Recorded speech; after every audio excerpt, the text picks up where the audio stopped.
Team, I'm Coach Chickenlegs, here to help you improve your programming as a PT and a coach. And today we're going to look at the 4 seasons of programming. It's not likely that you've got a good system down for when to introduce different forms of training. Because of that, let's have a look at our 4 seasons. We are going to use the same programming style that the elite athletes use for their sporting teams. For most sports, there is an off-season, a pre-season, an on-season, and a recovery season. If it's good enough for the elite level sporting athletes, it's sure as shit good enough for us. So we're gonna try to apply it to our own team, our own clients, and maybe even ourselves. So we're gonna quickly break down what each of these 4 sessions are, and then we're gonna look at how they apply to your programming. Remember, we're doing this so we can narrow down what we're trying to do in our programming, giving ourselves less options and try to isolate different rules so that way it makes programming easier for us. Think of it as like a limiter principle. We're trying to limit the amount of options we have to make programming easier. So team, first thing is off-season. In off-season, this is a time to teach clients new skills and to try to help develop their confidence around exercise. Whenever we're in an off-season, even in a professional setting, it's a time for cognitive thought and skill development. What does that mean? So if I have, let's say, a jiu-jitsu athlete, in the off-season, which could be anywhere between 2 and 4 months, I'm gonna teach them all the new skills for their next attack or defense series that they're learning. They might do stationary drills, they might do soft rolls to try to build up the skills related to their sport. For a client, this might be I'm teaching them how to do movements like squats, how to properly do deadlifts, the understanding of how a treadmill might work, the understanding of how basic nutrition works. This is a learning state.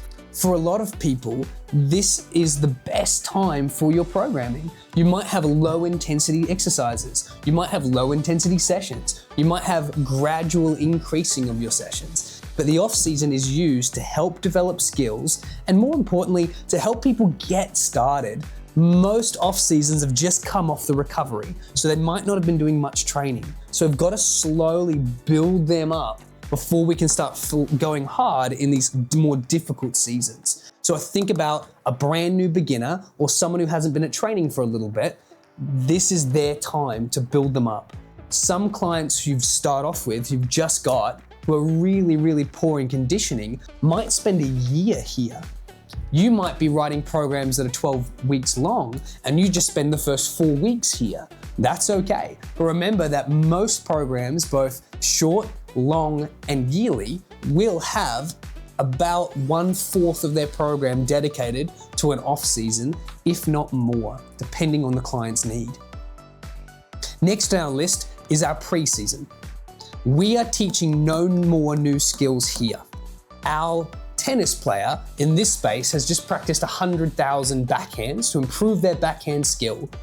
We are now going to put them in a sporting setting, but that is controlled so they can practice it live. It's no longer time to isolate and figure out how to do the backhand. It's now time to go hard and start applying the fitness around the skill. So if we've had some clients who are deconditioned, they now understand the movements well enough. We're now going to try to get them to a point that they're fit enough to be able to perform it. So if you, for example, had a client come to you and she wanted to lose 20 kilos for her wedding over the period of 2 to 3 years, I might have spent the first pre-season, so maybe 6 months, teaching her skills, helping her lose a bit of weight, but teaching her mainly skills around how to train and how to eat properly. Then we get to pre-season where we start implementing those skills at a higher intensity to help develop the things that she's trying to do. Okay? This is great. This is where we start looking at that higher intensity training. We're trying to develop fitness. This is Fitness City. This is learning your skills, doing off-season, and this is developing your fitness to get you to the level you want to be for when you're on season. So this is all about nice, beautiful, consistent play of skills, and this is all about ramping the skills up to get you to the fitness level that you're going to need for whatever your goal or season is going to require. Okay? We do not teach new skills here. You cannot teach people new skills when they're sweating and really giving it a crack as far as health and outputs. This is for new skills. This is not for new skills. When we go to on-season, we are now in a space where our client is either doing whatever sporting commitment they're dedicated to, they're either at the wedding, they have hit the goal, and now they're trying to maintain it. In a sports setting, if our client is a boxer, we're gonna make sure that during this time, we are keeping their fitness at the level they need, although their sport probably is gonna do that. Our main goal here is to make sure our client doesn't get injured. So I might spend the majority of my time here rehabbing the client from the stress of their sport. In the example of the woman for the wedding, she's now at weight that she wants to be for the wedding, and I'm trying to teach her how to maintain the skill so that way, once the wedding's over, she doesn't lose all the hard work she's done. So really important that the on-season is about offsetting whatever the movement patterns that the client is doing. Think a javelin thrower. We've taught them to throw a javelin in the off-season. We've gotten them powerful enough and developed enough explosive energy to be able to throw the javelin. But now they're on season, they're going to be throwing the javelin so much. My job is to make sure their shoulder doesn't fall apart during the times that they're on season throwing that javelin. Because if they hurt their shoulder or their back, they're not going to be able to throw. So we have to make sure that we're just keeping them above the water. They're keeping afloat like a boat on a river or on the ocean, although that is, my friends, a terrible boat. Once on-season is finished, we move to recovery. Hey team, if you're liking this content, what I need you to do is follow us, support us, leave comments. We're here to help programmers be better at programming, make coaches and PTs the best of the best that we can, and it starts with programming and it starts with you. Share, like, subscribe. Recovery season is to give our clients a mental rest, a break. We're gonna spend this time letting our clients get their joy back for the sport. We're gonna let them get time to recover any niggles or injuries that developed during the on-season. And we're gonna use this time to help make a plan for the next season to come. Really important. This is maybe the most important phase of your coaching and of your programming, because every single year that you can recover a client to better or to the levels they want before they start the next season is another year that they can train. This is why athletes spend hundreds of thousands, if not millions of dollars in recovery, so that way they can get another year out of the engine that is their body. It is so crucial that we spend the time appropriate to recover and to offset the damage that has been done throughout our other seasons. Here's where things get interesting. When we're programming in our 4 seasons, you can program them in a couple different ways. When I program the seasons, I program my 8 to 12 week program with the idea of the seasons in mind, and I also program the year, which is 12 months, with the seasons in mind. So my 8-week program might have 2 or 3 weeks at a lower intensity, still difficult, but a lot of skills that I'm trying to teach this new wave of group class or new clients that they need to have. It might teach them how to do a Turkish get-up or how to do some of the more trickier movements that are going to be good for their health, depending of course on their skill sets. Then the next 2 to 3 weeks might be getting their heart rate starting to go up, playing with their heart rate variability for them to experience some of the beautiful challenges that come with the sports or the goals that they've set.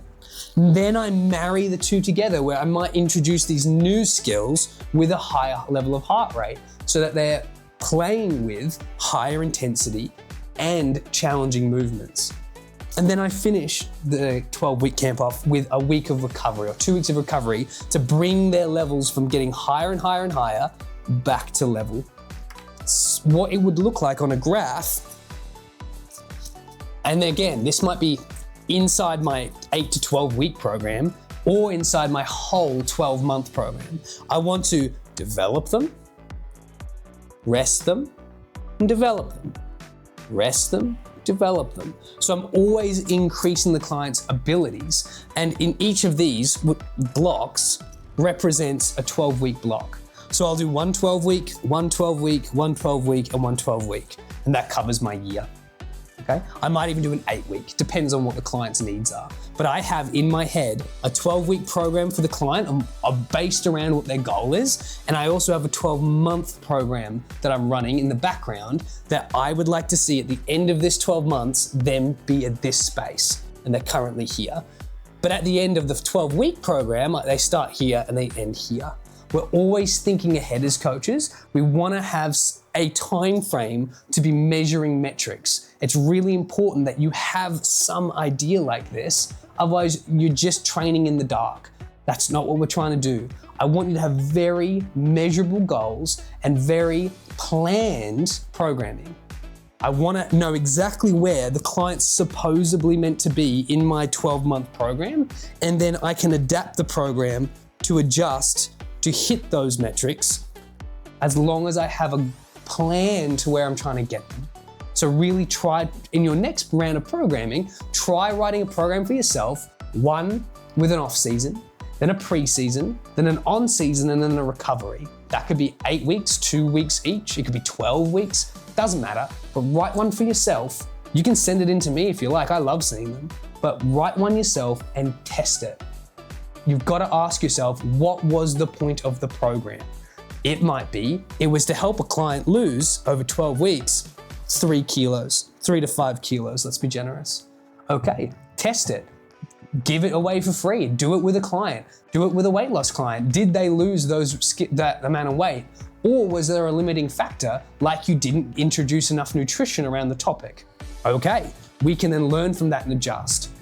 We might, at the end of a 12-week camp or 8-week camp, want to have improved people's ability to do a clean and press or an overhead snatch with a barbell, which is a challenging movement, because we might work in a CrossFit gym and we want to make sure our clients have the best skill set around it. That's easy to measure. You film your client or you film your group class at the start, do the 12-week program or the 8-week program, then film them again or even test their shoulder mobility, which is some tests that you were seeing in the induction video prior to this. Then you can assess if you've improved the client's ability or not. Okay? So again, we have a clear goal. We know what we're trying to do. It's excellent. Please practice this, team. This is invaluable and you will see it in all of my programs. Let's steal from the best. Let's use the elite programming styles in our everyday to day programming. And if it's good enough for the best who are spending millions of dollars on their clients, it sure is shit good enough for us.